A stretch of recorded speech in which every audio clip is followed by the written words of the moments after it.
Dear students, in continuation, previous lecture we have solved first four question of exercise 7.1 of permutation and combination. So in this lecture we are proceeding by taking the next question 5 of exercise 7.1. Question is, a coin is tossed 3 times and the outcomes are recorded.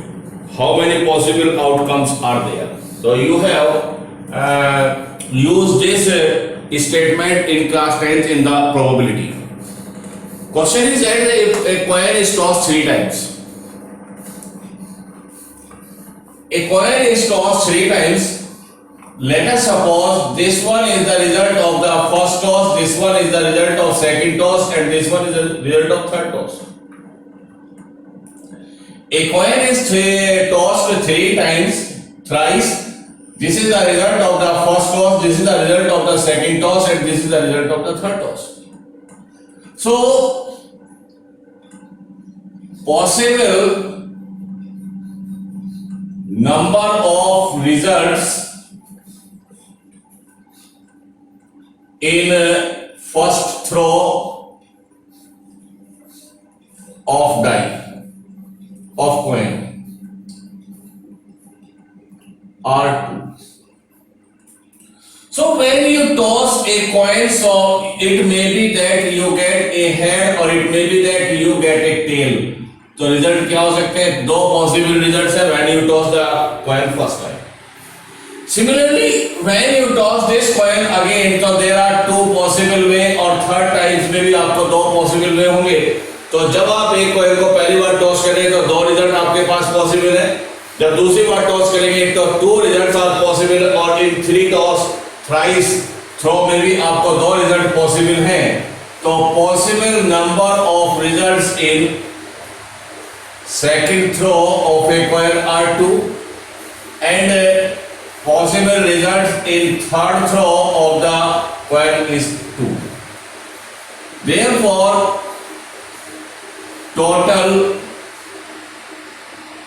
possible outcomes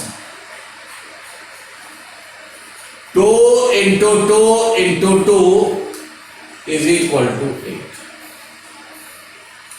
8 possible outcomes यहां पर आ जाते हैं.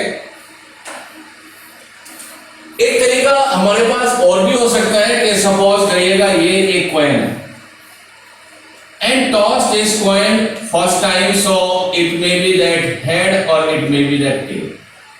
जब आपने coin को पहली बार toss किया तो हेड भी आ सकता है, टेल भी आ सकता है.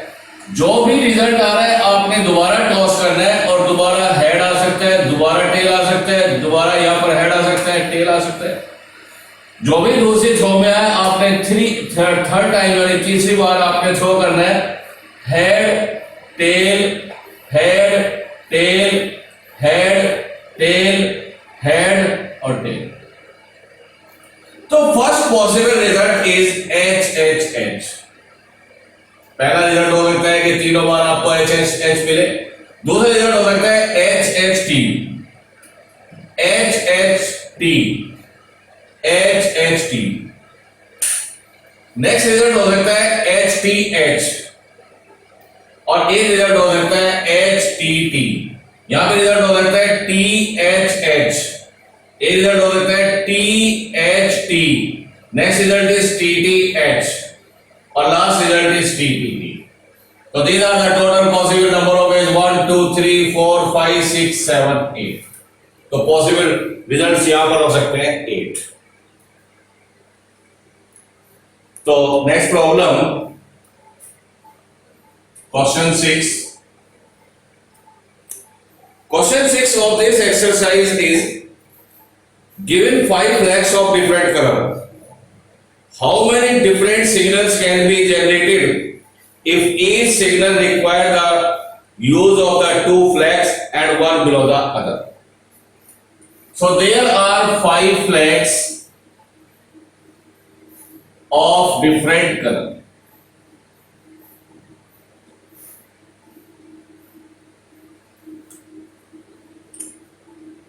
We want to generate a signal by taking the 2 flags one below the other. इस तरीके से मुझे एक सिग्नल जनरेट करना है और दो फ्लैग को लेके आपने करना है और एक फ्लैग दूसरे के नीचे आना चाहिए। तो मेरे पास 5 फ्लैग्स ऑफ डिफरेंट कलर है। So this flag we can take by 5 ways. जो पहला प्लेस पर आपने फ्लैग लिया है ये 5 वेज से हो सकता है it may B white, it may B green, it may be red, it may be yellow, or it may be black, any of color। अगर मेरे पास ये 5 कलर है तो 5 में से कोई सा भी एक हम ले सकते हैं। So we have used one flag out of these colors in this place, so this place we can fill by 4 ways। एक फ्लैग यहां पर कंज्यूम हो चुका है, अब आपके पास 4 फ्लैग बचेंगे, तो दूसरे प्लेस पर आप कितने कलर यूज कर सकते हैं? 4 कलर के फ्लैग में से कोई सा एक आप यूज कर सकते हैं। So we can arrange first colour flag by 5 ways। अब दूसरे पोजीशन के लिए मेरे पास बचे second, so we can arrange second colour flag by 4 ways। So therefore total number of the flags, therefore total number of signals be generated by 5 into 4 ways, that is 20 ways। तो 20 signals या 20 तरीके से आप यहां पर signals generate कर सकते हैं by taking the given 5 flags of different color। So student, to solve this exercise 7.1 we are use the fundamental principle of the counting। We have now to use the concept of the permutation and the combination। So in preceding we are taking a new topic of this chapter, and the next topic of this chapter is a notation factorial।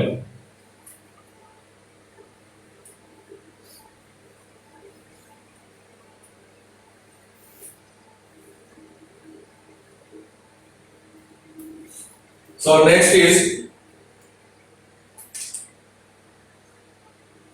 next topic is factorial notation।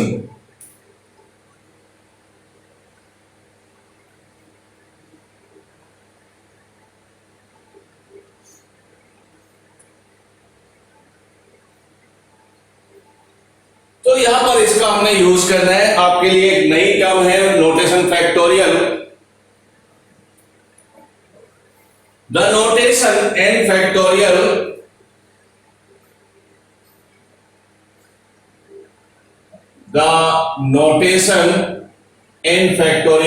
ऐसे denote करेंगे, इसको पढ़ते हैं n factorial.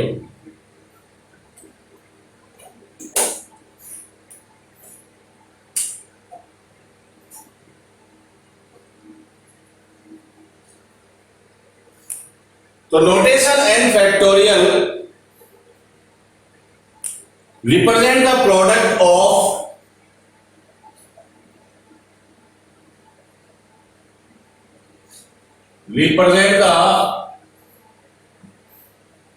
product of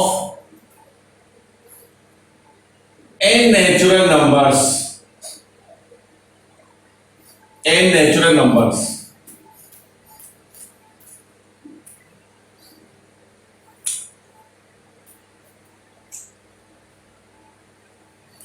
और n natural number भी कौन से?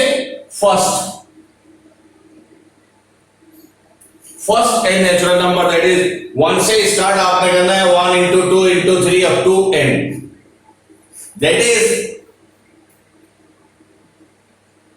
1 into 2 into 3 into 4 into 5 into 6 and so on into n minus 1 or into n। और इसी को हम कहते हैं n फैक्टोरियल। और एक बात और समझ लीजिएगा, यहां पर हमारे सिलेबस में फैक्टोरियल भी केवल नेचुरल नंबर का है, तो factorial notation of a natural number is the product of first n natural numbers as 1 into 2 into 3 and so on. So for example,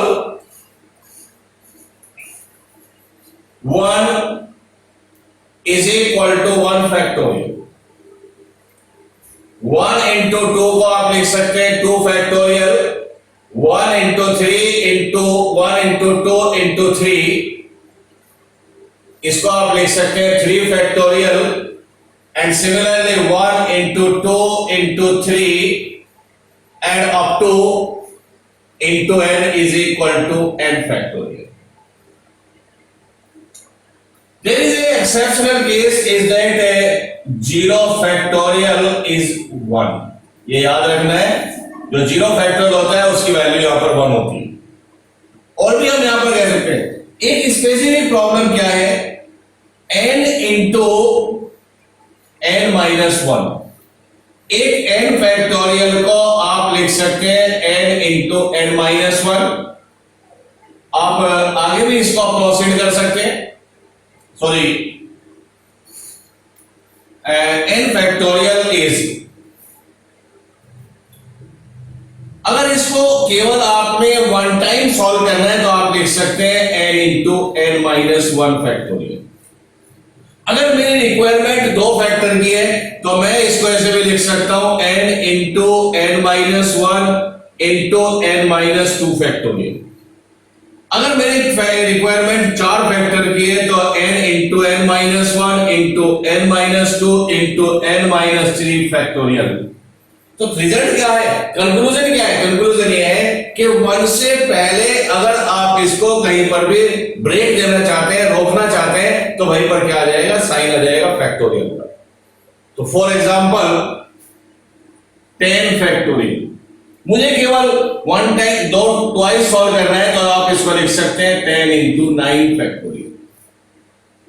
1 से पहले जहां पर भी आपने रोकना है वहीं पर साइन फैक्टोरियल का आ जाएगा। अगर आपने इसको 2 बार सॉल्व करना है तो 10 into 9 into 8 फैक्टोरियल, आगे सॉल्व करना है 10 into 9 into 8 into 7 फैक्टोरियल, और अगर पूरा सॉल्व करना है तो 10 into 9 into 8 into 7 into 6 into 5 into 4 into 3 into 2 into 1। तो ये एक इसकी पूरी नोटेशन है।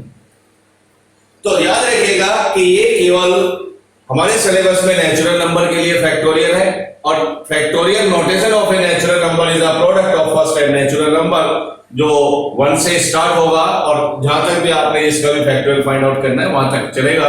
या आप उल्टा करें, अगर फैक्टोरियल 5 आपने सोल्व करना है तो 5 into 4 into 3 into 2 into 1, ऐसे आपने स्टार्ट करना है। तो स्टूडेंट इस पर भी बेस्ड एक छोटी सी यहां पर एक्सरसाइज है, वो हम पहले डिस्कस करेंगे, उसके बाद हम लेंगे यहां पर फैक्टोरियल परम्यूटेशन। तो नेक्स्ट एक्सरसाइज इज 7.2, बहुत ही सिंपल सी एक्सरसाइज है, इसमें केवल फैक्टोरियल का यूज करना है। क्वेश्चन फर्स्ट है, इवैल्यूएट फैक्टोरियल 8। 8 फैक्टोरियल आपने कैलकुलेट करना है, तो this is 8 into 7 into 6 into 5 into 4 into 3 into 2 into 1। 2 6 4 12 और 12 5 जा 60, 360, तो 8 into 7 और ये आ जाता है 5 6 जा 30, 34 120 120 और 6 7। फिर 7 का मल्टीप्लाई कर दें तो 8 0 7 2 जा 14 और 50, 8 का मल्टीप्लाई करें 0, 8 4 जा 32 और 8 5 जा 40। ये आप कैलकुलेशन कर सकते हैं, बड़े इजीली कर सकते हैं। इसी में सेकंड पार्ट है, इवैल्यूएट फैक्टोरियल 4 माइनस फैक्टोरियल 3। इसकी वैल्यू आपने निकालनी है। तो फैक्टोरियल यहां पर नोटेशन है, तो पहले इन दोनों को आपने सॉल्व करना है। Factorial 4 is 4 into 3 into 2 into 1 and 3 factorial is 3 into 2 into 1. 3 4 ja 12, 2 ja 24 and minus 3 to the 6 into 1, that is 18. Question 2. Second is factorial 3 plus factorial 4 is equal to 7? Is 3 factorial plus 4 factorial is equal to 7 factorial? तो देख के मुझे लग रहा है कि no, लेकिन हम इसको सॉल्व कर लेते हैं। तो first of all solve left hand side, और लेफ्ट हैंड साइड में हम सॉल्व करते हैं factorial 3 plus factorial 4। Factorial 3 is 3 into 2 into 1, factorial 4 is 4 into 3 into 2 into 1. So 3 to the 6, 4 3 जा 12, 2 जा 24 is 30. दूसरे पार्ट में आप राइट हैंड साइड सॉल्व करें तो यहां पर आप निकालें 7 factorial 7 into 6 into 5 factorial. 5 factorial हमेशा याद रखिएगा, आप बार बार छोटी छोटी कैलकुलेशंस ना करें। अगर 5 फैक्टोरियल में आप सॉल्व करें तो याद रखिए इसका रिजल्ट 120 होता है। 3 2 जा 6, 6 4 जा 24, 24 और 5 120। तो इसको मैं डायरेक्ट यहां पे रखा हूं 7 6 जा 42 और 5 फैक्टोरियल इज 120। सो 0 12 2 जा 24, 48 और 250। So this value left hand side is 30, right hand side is this one. So therefore 3 factorial plus 4 factorial is not equal to 7 factorial. तो कंक्लूजन यह आ जाता है कि ये इक्वल नहीं होंगे। Next is evaluate 8 factorial upon 6 factorial and 2 factorial. Question 3, evaluate 8 factorial upon 6 factorial and 2 factorial. केवल एक फैक्टोरियल का हमने सॉल्यूशन देना है, तो it's very simple. 8 factorial we can solve as 8 into 7 into 6 factorial. पूरा एक्सपेंड नहीं करना है, आप यहां तक एक्सपेंड करें। और 6 फैक्टोरियल और 2 फैक्टोरियल इज 2 into 1। 6 फैक्टोरियल से 6 फैक्टोरियल कैंसिल, 8 into 7 upon 2 4 7 जा 28। तो ये रिजल्ट आपको मिल जाता है 28।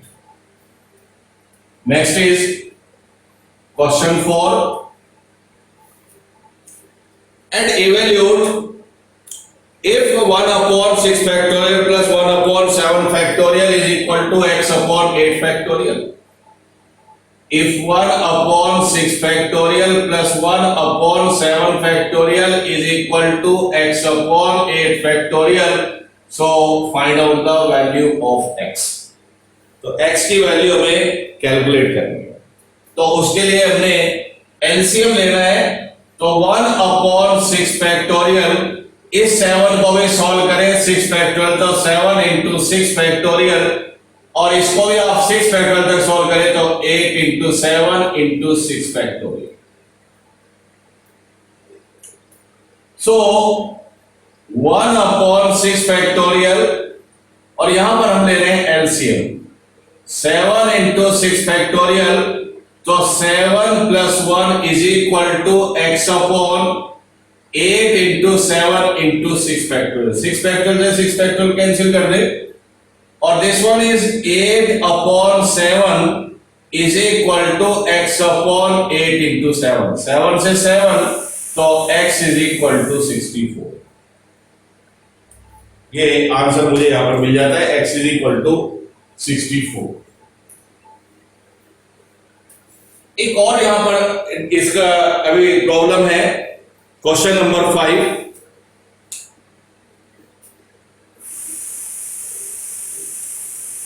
Evaluate n factorial upon n minus r factorial. Evaluate n factorial upon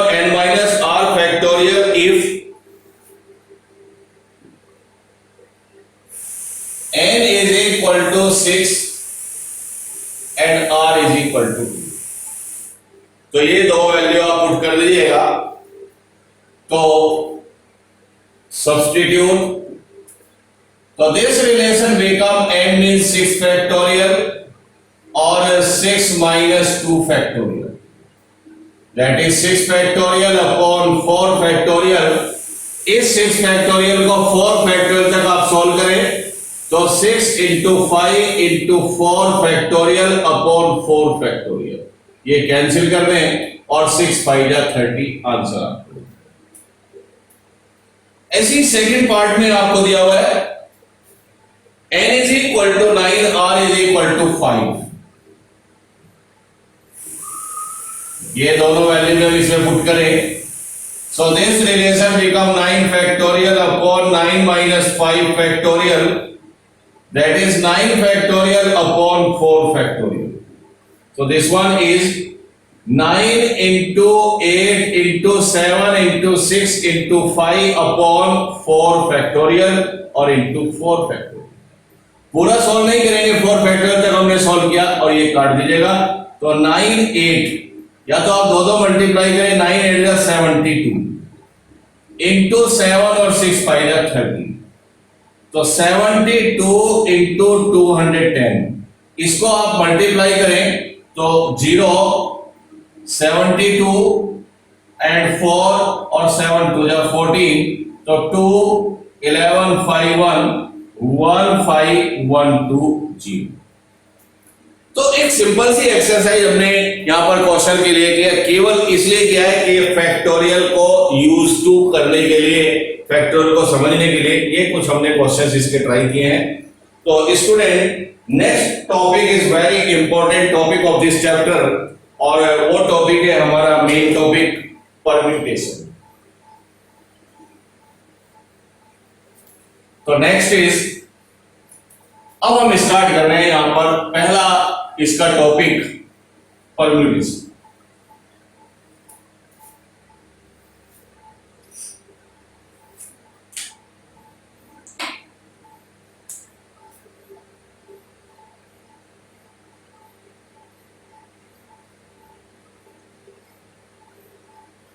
permutation.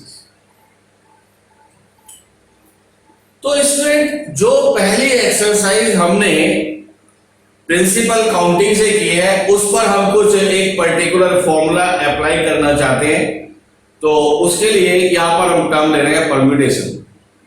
तो simply permutation, that is number of permutation of n different object taking r at a time. तो कैसे define करें? Number of permutations,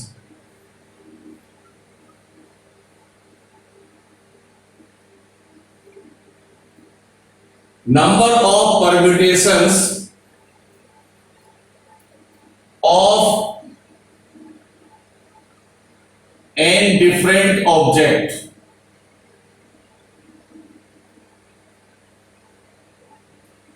taken are at a time where r is less than equal to n greater than 0 is denoted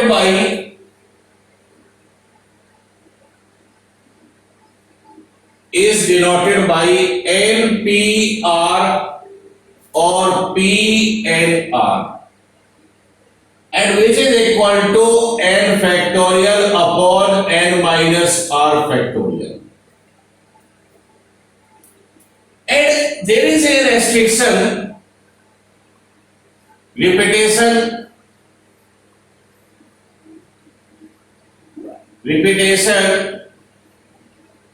is not allowed.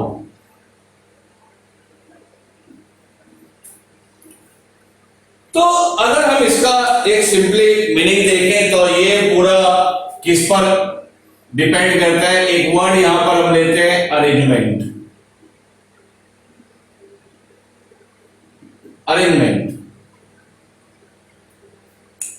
तो simple language में हम कहते हैं कि the arrangement of some objects in a symmetry या in a given condition is called permutation. अगर मेरे पास कुछ n ऑब्जेक्ट्स हैं तो उसमें से सारे ऑब्जेक्ट या कुछ ऑब्जेक्ट को मुझे किसी गिवन सिमेट्री में अरेंज करना है, तो अरेंजमेंट को ही हम क्या कहते हैं, परम्यूटेशन। और परम्यूटेशन होता क्या है, परम्यूटेशन हमें उस अरेंजमेंट के सारे पॉसिबल वेज प्रोवाइड करता है जितने तरीके से हम उसका अरेंजमेंट कर सकते हैं।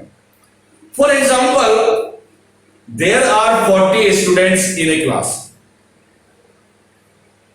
and there should be 40 or more than 40 chairs in the classroom।